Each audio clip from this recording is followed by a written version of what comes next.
You know that specific smell of a live funk show?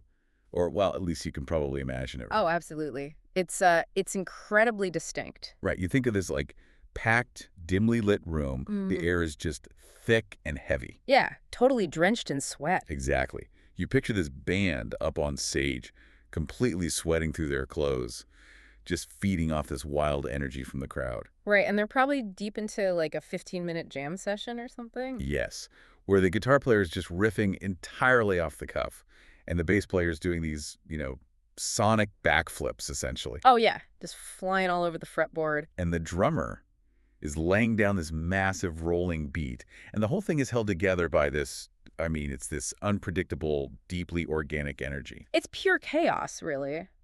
But like a beautiful chaos. Exactly. Beautiful cats. It feels less like a structured song and Yeah. more like this living, breathing creature, right? Mhm. Like it could snap and turn in a completely new direction at any given second. And see, that raw, unpolished, spontaneous human element, that is exactly what we have historically defined as the core of funk. Right. It's the sound of collective release, I guess you could say. Yeah. You're talking about a genre that was essentially born from musicians deeply listening to each other in real time. Just reacting to whatever happens in the room. Exactly. Allowing for friction, Yeah. pushing and pulling the tempo, Mm. and generating a groove out of pure, unadulterated human variance. But then you step into the world of the band, The Time. Oh, yeah. Totally different universe. Right. Suddenly that sweaty, chaotic, anything goes jam session, Uh, it just gets traded in for something completely different. It's like night and day. It really is. Yeah. If you look closely at the architecture of their sound, you realize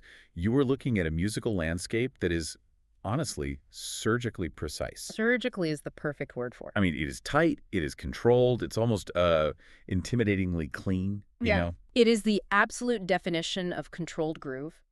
And it honestly takes everything we assume about how funk operates and just completely flips it on its head. And that is exactly what we're getting into today. Welcome to the deep dive, everyone. Glad to be here for this one. So today we are looking at a fascinating breakdown of production and performance methodology. It's a document called Funk with Precision. And it is a phenomenal read. It really is. It's this meticulous, almost microscopic examination of the anatomy of a very specific, carefully crafted groove. And it focuses squarely on the legendary band, The Time. Yeah, and the core paradox that's going to drive our entire conversation today, the puzzle we're going to try to solve for you listening right now, is this weird A contradiction. leash analogy, right? Exactly. How do rigorous control and absolute, almost mathematical precision actually create an undeniable, infectious groove? Because we usually think putting a leash on something restricts it, right? Like it chokes the life out of it. Right. But today, we're going to look at how putting a leash on the funk actually makes it bite even harder. I love that. It really challenges our most basic assumptions about where rhythm actually comes from, and how your body reacts to it. Yeah, because we tend to romanticize the idea that a true groove has to be born out of chaos. We really do. We want the sweat and the mistakes. Right. But the methodology we're unpacking today argues something totally radical. It says that a deeper, more profound, and more universally physical groove can actually be engineered, like from the ground up. Think of it like this, for everyone listening. Our mission today is basically to reverse engineer a luxury Swiss watch. Ooh, great analogy. Thanks. But, instead of tiny little metal gears and delicate springs making it tick, we are dealing with kick drums and synthesizers Yeah. and bass lines making you move. Yeah, and we're going to take this thing entirely apart today. Piece by piece, we're going to look at how the drums function as this hyper-clean foundation.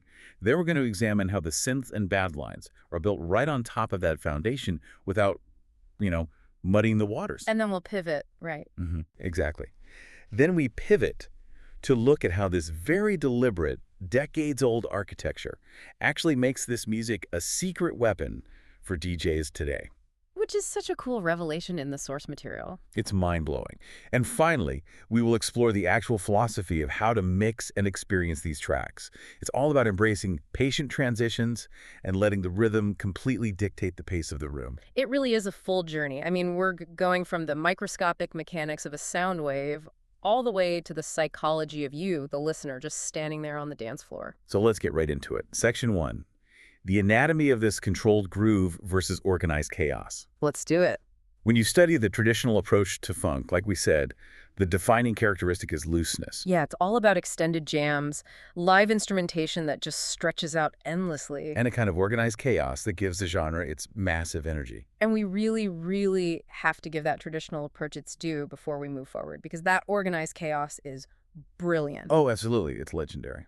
It's exactly what gave us some of the greatest, most enduring records of the 1970s. I mean, imagine 10 phenomenally talented musicians in a room together. Just feeding off each other. Right. They're all playing at once, reacting in real time. If the trumpet player, say, gets a little excited and plays just a fraction of a second ahead of the beat. The drummer catches that. Exactly. The drummer hears that and subtly compensates.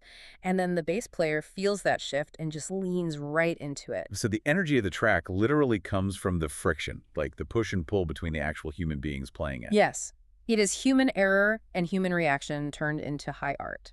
But, and here's the big shift, the production philosophy of the time completely rejects that method. 100%.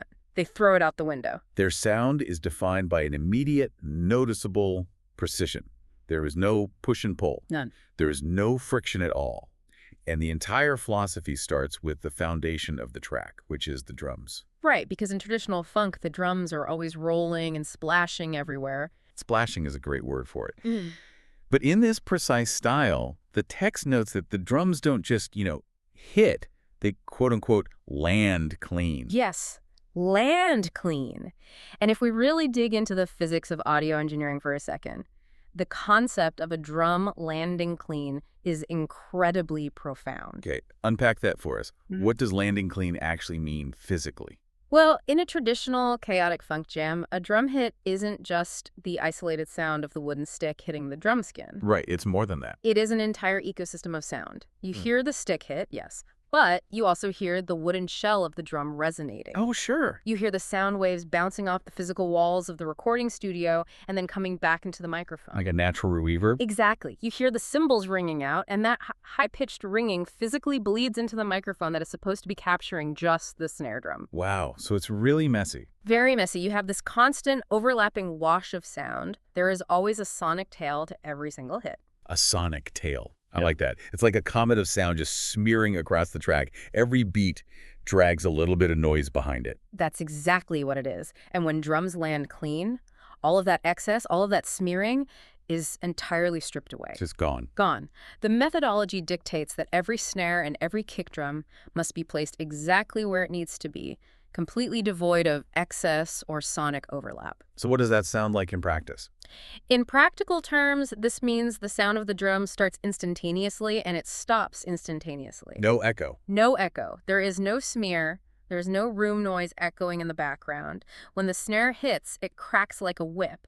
And then there is total, absolute silence in that frequency until the very next element happens. Okay, I have to stop you there and play devil's advocate for a second. Sure, go for it. Because I know what you're thinking if you're listening to this. Doesn't taking away that excess, removing that room noise and that human smear, doesn't that inherently strip away the soul of the funk? It's the most natural question to ask. Right. Because we associate funk with humanity. If you make a drum beat sound like a perfectly isolated math equation, how on earth does that translate to a funky feeling? It sounds like it should be totally sterile. Right, exactly. It sounds like a robot made it. And we are heavily conditioned by decades of music criticism to think exactly that. We're taught that perfection equals sterility and that soul only exists in the flaws. Right. But if you look at the physiological response of the human body, this precise clarity actually creates a hyper-rigid structure. Structure. And that structure is what makes the music not only easier to logically follow, but crucially, it makes it dramatically easier for you to feel physically. Wait, so you're saying my nervous system actually prefers the mathematical precision over the sweaty human jam session? Yes! Think about how your brain is processing rhythm right now. When you hear a beat, your brain is functioning as a relentless prediction machine. Always trying to guess what's next. Exactly. It is constantly calculating exactly when the next beat is going to drop, so your body can move in time with it. That's why we tap our feet. That makes sense. Now, in a chaotic, loose funk track, your brain has to work pretty hard to find the actual downbeat because there is so much extra noise. All that bleeding microphone stuff you mentioned. Right. So much room echo and so much human variation hiding the core pulse. It's a fun puzzle for your brain to solve, but it demands cognitive energy. It's like walking across a slightly wobbly suspension bridge. Perfect analogy. Right, like it's thrilling, you're having a great time bouncing around, but you have to actively pay attention to your footing with every single step so you don't trip over a loose board. Yes. Let's take that wobbly bridge analogy a step further. What happens when you replace that suspension bridge with a perfectly paved, solid, concrete highway? You just walk. You just walk. Your brain no longer has to guess where to step. With the times approach, with this extreme precision where the drums land perfectly clean with zero overlap, the transient? The trance. Yeah, that's the very first microscopic burst of sound from the drum. The transient is so incredibly sharp and so deeply isolated that your nervous system registers it instantly without any processing delay. Wow. The structure is so flawlessly clear that your brain literally starts trying to predict the rhythm. It clocks the pattern immediately, shuts down the analytical processing, and just surrenders entirely to the physical sensation. So it's not thinking, it's just doing. Exactly. The funk isn't coming from looseness. The undeniable funk is coming from the massive physical impact of perfect, instantly recognizable timing. That makes so much sense. If the brain isn't burning calories trying to find the beat through a fog of noise, it can just let the body take over. Precisely. But here is where this architectural puzzle gets really interesting to me.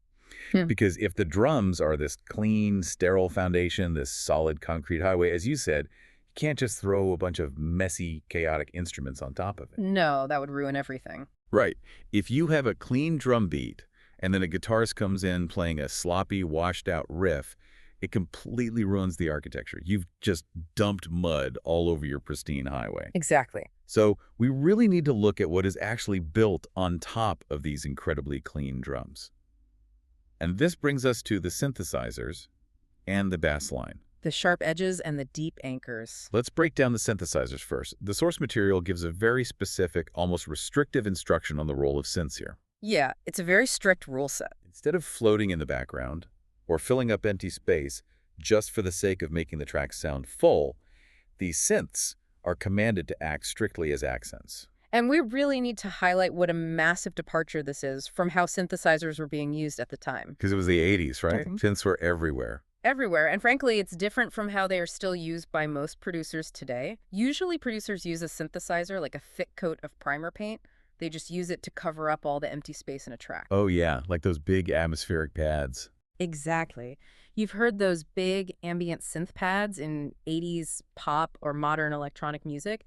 They just hold a single sustained chord for 4 bars straight. They just float there in the background, creating a mood. Like an audio fog rolling over the track. It smooths everything out, but it also blurs the edges. Perfect way to describe it. But in this precise funk style, the rule is no fog allowed. None. The synths are programmed to, quote-unquote, stab in and out. They aren't atmospheric, they are lightning strikes. Scab in and out. Right. By stabbing in quickly and immediately silencing, they are functioning as rhythmic instruments just as much as they are melodic ones. So they're essentially acting like an extra percussion instrument, like having another snare drum or a hi-hat, but it's made of electrical pitch. Exactly. The technique deliberately creates what the text calls a sharper edge. A sharper edge. Yes. When a bright synthesizer stabs in on an unexpected offbeat and instantly disappears back into silence, it creates a sudden, massive spike of energy. It makes every single note feel deeply, surgically intentional. Because it's not just lingering there. Right. If a synth is just floating endlessly in the background, your brain eventually categorizes it as ambient noise and you just tune it out. It becomes wallpaper. But if it stabs you with a sharp, bright edge of sound and then completely vanishes, it demands your immediate attention. It spikes your adrenaline and drastically heightens that physical, involuntary reaction we were just talking about with the drums. Okay, so we've got the clean drums forming the solid highway. We've got the precise synth stabs acting like these sharp, rhythmic lightning strikes stabbing in and out of the mix to create that sharper edge. Yep. But if you just have a drum beat in high-pitched, stabbing synths, the track is going to feel incredibly jagged. Oh, it would be awful. It would feel too bouncy, almost brittle. Right. It desperately needs something to ground it. It needs a center of gravity. Mm-hmm. And that brings us to the bass line. The absolute anchor of the entire arrangement. The philosophy regarding the bass line is remarkably strict in this document. Mm-hmm. The instruction is simple. It says it doesn't wander, it doesn't try to do too much, it locks in. And we really need to fully appreciate what a radical artistic choice a non-wandering bass line is in the context of funk music. Oh, completely. Because the ultimate stereotype of the funk bass player is the virtuoso, right? Yes. The guy doing massive, elaborate slap bass solos. They are running up and down the fretboard, popping strings, playing incredibly dense, fast notes. Just showing off an unbelievable amount of physical dexterity. You expect the bass player to be the star of the show, pulling focus, driving the melody. Exactly. But the methodology here says absolutely not.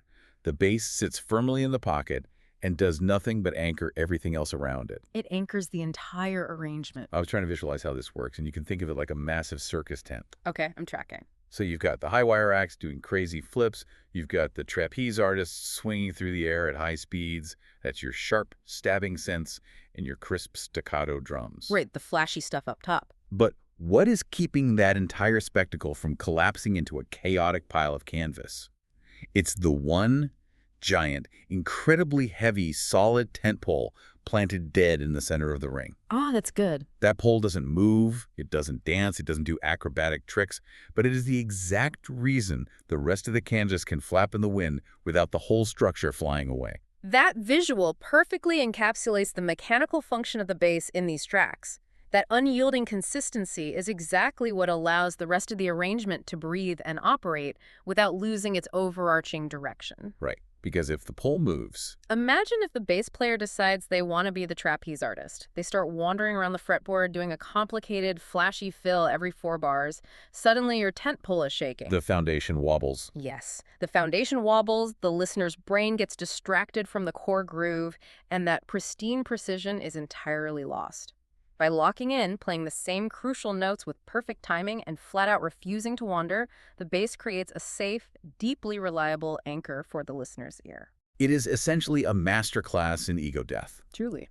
The bass player has to have the supreme confidence and restraint to say, I am not going to show off how fast I can play. I am going to play these exact 4 notes perfectly on time over and over and over because that is what serves the groove. And that restraint is the secret ingredient that makes the magic trick work. When the bass locks in that tightly with those ultra-clean kick drums, they essentially fuse together into a single, undeniable, massive pulse. Like they become one instrument. Exactly. They create the literal foundation of the pocket. And because that foundation is so locked and so reliable, it gives those stabbing synths the complete freedom to be as sharp, jagged, and syncopated as they want to be. You as the listener never get lost in the syncopation because the deep anchor is always there pulling you back to center. It is brilliant structural engineering. So if we step back and look at what we've built, we have this almost architectural approach to music production. Clean drums with absolutely zero sonic overlap. Stabbing synths, adding a sharp rhythmic edge instead of ambient fog. And a deeply locked-in bass line anchoring the entire structure. It is an unbelievable feat of musical construction. It really is. But the most fascinating part of this deep dive isn't just treating this as a historical review of 1980s production. No, not at all. The true revelation, the thing that blew my mind in the text, is how this exact methodology applies to the music you listen to today. Which brings us to a massive realization. The secret to modern adaptability. And this is where the sheer genius of the time's rigid approach really reveals its long-term value. Because knowing how to write and record a great track in the 80s is one thing. Lots of people did that. Right.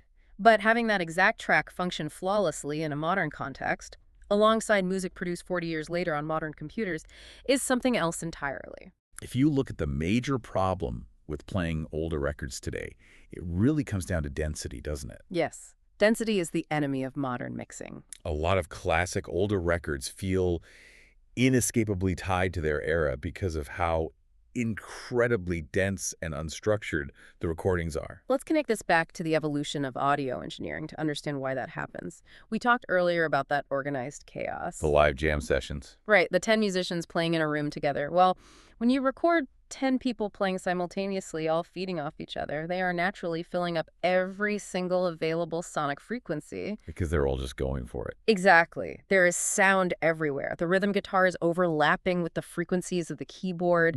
The horns are bleeding into the drum mics. And that wandering slap bass solo is physically fighting with the kick drum for dominance in the low end. Just a wall of noise. Now, it sounds phenomenal on its own as a vintage standalone artifact, but from an engineering engineering standpoint, it is an entirely closed system.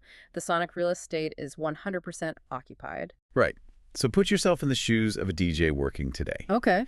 If you try to take a classic, dense, chaotic 1970s funk record and smoothly mix it with a modern, digitally produced, hyper-clean house track, what physically happens? It creates a sonic train wreck. A train wreck. Yes. The dense 70s track is simply too muddy. It physically lacks the acoustic clarity to stand up next to modern digital production. When you try to blend them, the frequencies violently clash. Oh, because the bass is everywhere. Right. The clean kick drum of the modern track gets totally swallowed by the wandering bass of the old track. The groove gets entirely muddled, the energy drops, and the people on the dance floor instantly feel confused because the rhythm is suddenly fighting itself. The old record feels tied to its era because its physical structure, its absolute density, instantly gives away its age. Exactly, but the catalog built by the time sidesteps this historical trap entirely. And the key differentiator, the absolute magic word that makes it possible, is space. The secret to their sound is that there is actual room between the elements, which makes them shockingly adaptable in a modern mix. Let's deeply unpack this concept of room between the elements, because it is the direct, intended result of every single architectural rule we just analyzed. It all comes together right here. Why is there acoustic space in a track by the time? There is space because the bass player is rigidly locked in, staying low in their lane, and absolutely refusing to wander up into the higher frequencies where the guitars live. Yep, the anchor. There is space because the synthesizers aren't a massive, foggy wash of sustained sound. They are stabbing in for a fraction of a second and leaving immediately, creating literal, measurable gaps of silence. The sharp edges. And there's space because the drums are landing clean, without any echoing room tails filling up the background. They didn't just record instruments, they actively recorded silence. They built physical, sonic, empty space right into the master tape. And in modern dance music, whether it's house, techno, or modern hip-hop, space is the most valuable currency, right? Oh, without a doubt. Modern DJ sets rely heavily on pristine frequency separation. A modern DJ doesn't just play one track after another.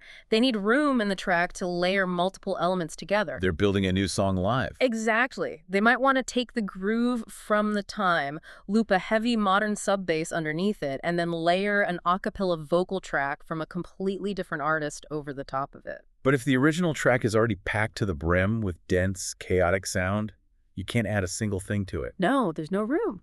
It's like a suitcase that is already bursting at the seams. You try to shove one more pair of socks in there, and the zipper immediately breaks. The whole thing falls apart. Yes.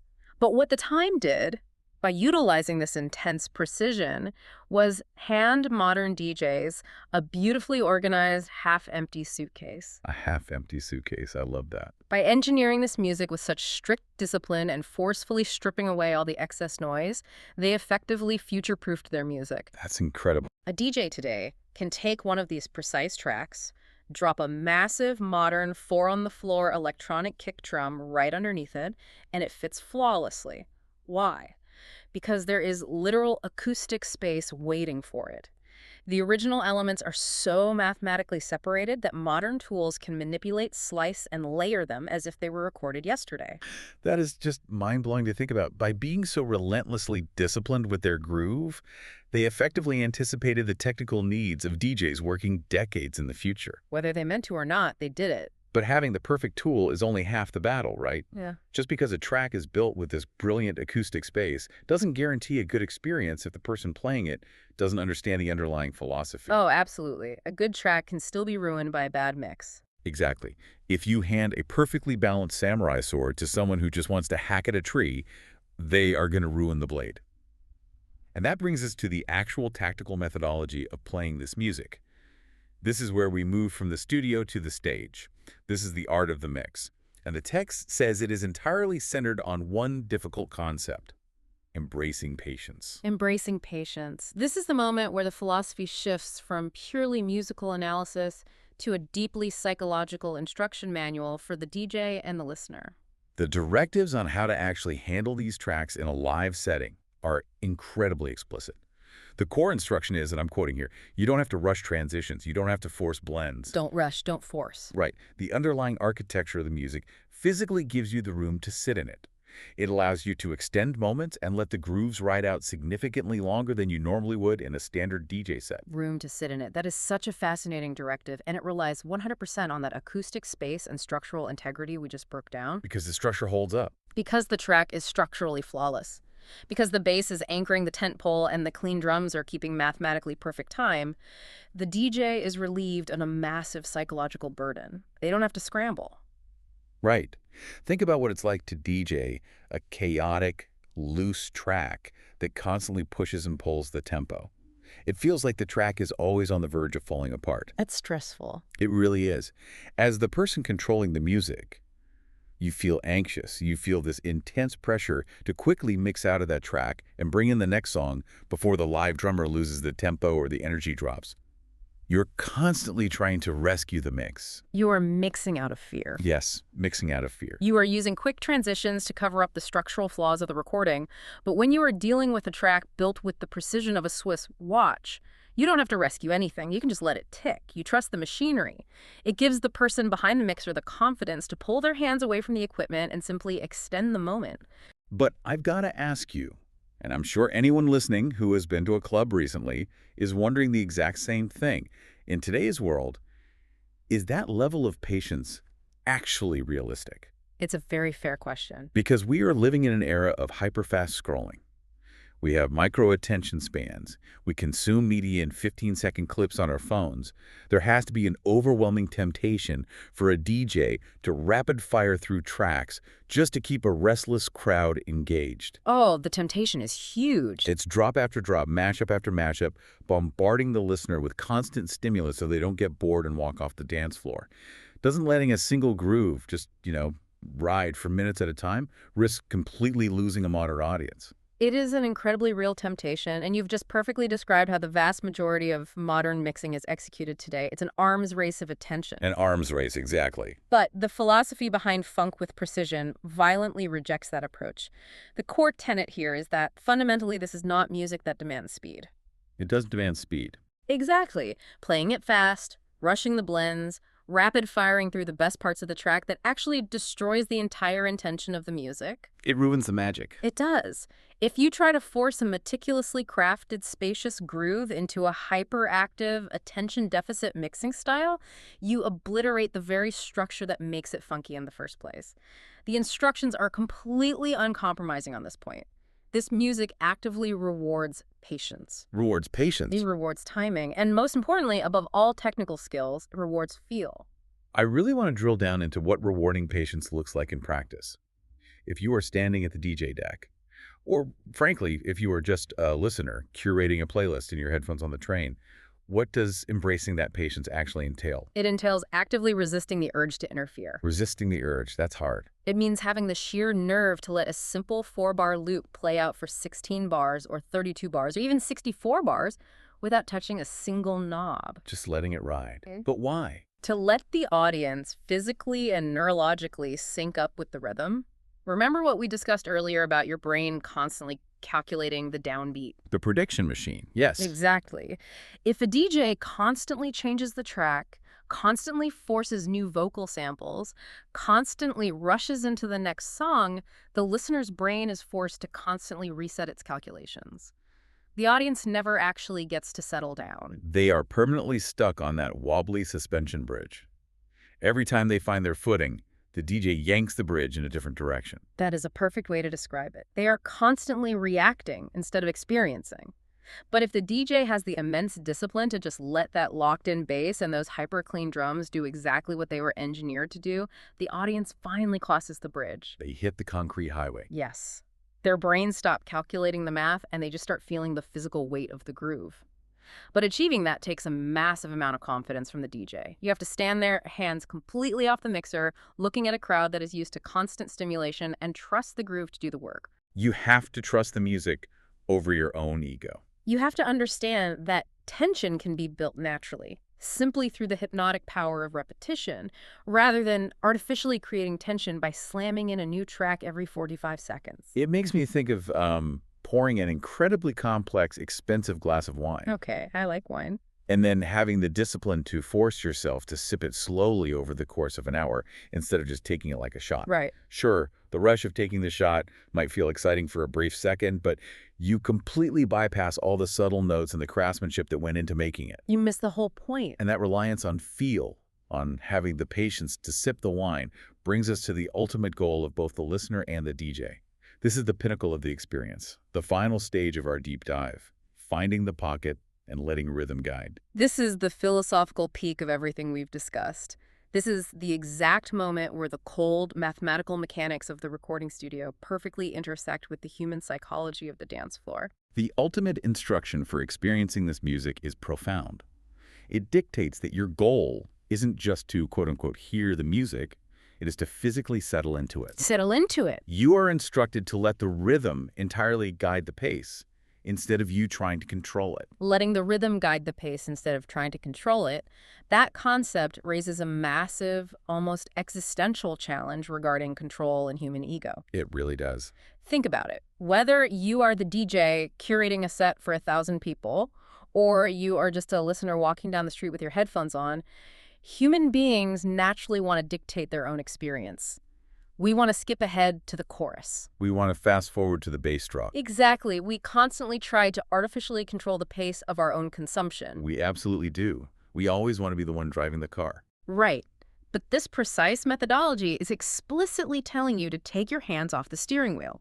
It is demanding that you surrender your ego. You have to look at this meticulous construction, the clean drums landing with zero excess, the heavy anchoring bass that absolutely refuses to wander, the sharp synths stabbing in with perfect timing, and you have to realize that the track knows where it is going far better than you do. It's smarter than you. It is. You have to let those engineered elements completely dictate the energy of the room or the pace of your walk or the rhythm of whatever you were doing. It really is an active form of surrender. You aren't just passively letting sound waves hit your eardrums while your mind wanders. You are actively, consciously choosing to settle your body into the rigid structure they have built for you. It's a choice. And when you finally manage to do that, when you stop fighting the tempo and just surrender to it, you achieve the ultimate payoff. You find what musicians call the pocket. The pop. The famous pocket. It is a term that gets thrown around constantly by musicians and critics. But it is famously elusive and incredibly hard to put a strict definition on. Well, how would you define it, synthesizing everything we've learned today about the Times methodology? Based on the architecture we've unpacked today, the pocket isn't just a specific place in the musical arrangement. Okay. It is a profound neurological and physical alignment.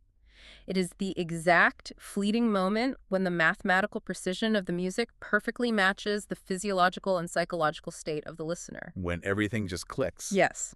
It happens when those hyper-clean drums, that relentlessly locked-in bass, your patience as a listener, and your absolute willingness to let the rhythm guide you all snap together like puzzle pieces. Wow. It is the moment when your brain entirely stops anticipating the next beat and you simply exist completely inside the current one. The ultimate promise of this methodology is that once you find that pocket, everything else starts to fall into place.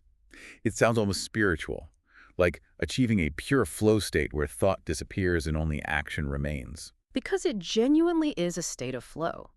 When you are truly in the pocket, you are no longer expending physical energy trying to figure out how to dance. The momentum of the music is literally moving your body for you. You're just riding the wave. Exactly.